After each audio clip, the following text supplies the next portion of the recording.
Dear students, 15ാമത്തെ ക്വസ്റ്റ്യനിലേക്ക് വരാം. So 15th question എവിടെ നിന്നാണെന്ന് ചോദിച്ചു കഴിഞ്ഞാൽ again this A question clubbed with organic and physical. അപ്പോൾ ഇവിടെ ക്ലബ്ഡ് ക്വസ്റ്റ്യൻ ആണ്.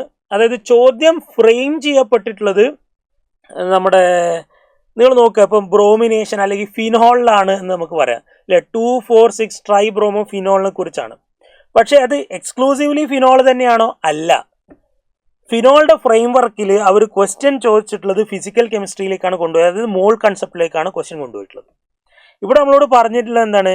എത്ര എമൗണ്ട് ബ്രോമിൻ വേണം എന്നാണ് ചോദ്യം. എന്ന് വെച്ചാൽ ഈ ക്വസ്റ്റ്യൻ ഏത് ചാപ്റ്റർ നിന്നാണെന്ന് എന്നോട് ചോദിച്ചാൽ ഞാൻ പറയും this question comes from mole concept.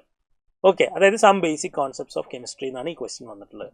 പക്ഷേ അതിൻ്റെ ഫ്രെയിം വർക്ക് അവർ സെലക്ട് ചെയ്തിട്ടുള്ളത് ഓർഗാനിക് എന്നാണ്. റെഡി? അപ്പോൾ നമുക്ക് ഇമ്പോർട്ടൻസ് ക്വസ്റ്റ്യനിൽ എന്താണ് ചോദിച്ചത് എന്നതിന് ഇമ്പോർട്ടൻസ് ഉള്ളത് കൊണ്ട് നമ്മൾ ക്വസ്റ്റ്യൻ മോൾ കൺസെപ്റ്റ് ആണെന്ന് പറയുന്നു. ഓക്കെ, എന്താണ് ചോദ്യം? നമുക്ക് അറിയാം, അതായത് ഫിനോളിനെ what amount of bromine will be required to convert 2 gram phenol. അപ്പോൾ 2 gram ഫിനോൾ ഉണ്ട്, അതിലേക്ക് നമ്മൾ ബ്രോമിനെ ആഡ് ചെയ്യുന്നു. അപ്പോൾ നമുക്ക് എന്ത് കിട്ടുന്നു? 2,4,6 ട്രൈബ്രോമോ ഫിനോൾ കിട്ടുന്നു. ഇത് ക്വസ്റ്റ്യനിൽ തന്നിട്ടുണ്ട്. ഓക്കെ, നമുക്കറിയാം ഇവിടെ എത്ര ബ്രോമിൻ ആഡ് ചെയ്യണം? 3 മോൾ ബ്രോമിൻ ആഡ് ചെയ്യണം.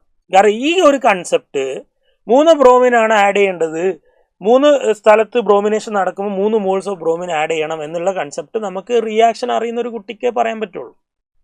ഓക്കെ, ഇനി ഒരു ബേസിക് ലോജിക് വെച്ചിട്ട് അത് അറിയാത്ത കുട്ടിയാണെങ്കിൽ ഇങ്ങനെ എഴുതിയെന്ന് തന്നെ വിചാരിക്കാം. അപ്പോൾ നമുക്ക് മനസ്സിലായി 1 മോൾ ഫിനോളിന് 3 മോൾ ബ്രോമിൻ വേണം. ഓക്കെ, അങ്ങനെയാണെങ്കിൽ നമ്മളോട് ചോദിച്ച 2 gram ഫിനോളിന് എത്ര ഗ്രാം ബ്രോമിൻ വേണം എന്നാണ്. അപ്പോൾ 2 ഗ്രാമിന് എത്ര ഗ്രാം വേണം? അപ്പോൾ 2 gram എന്നുള്ളത് എത്ര മോൾസ് ആണെന്ന് നോക്കാം. Number of moles is equal to 2 divided by molar mass of phenol is 94. അപ്പോൾ 2/94 മോൾസ് ആണ് ഇവിടെ. അപ്പോൾ 2/94 മോൾസ് എന്ന് പറഞ്ഞാൽ അതിനെ നമുക്ക് കാൽക്കുലേറ്റ് ചെയ്തതിന് 0.021 എന്ന് കിട്ടും. ഓക്കെ, 0.021 മോൾ. 0.021 മോൾ ആണെങ്കിൽ എത്ര മോൾസ് ബ്രോമിൻ ആണ്?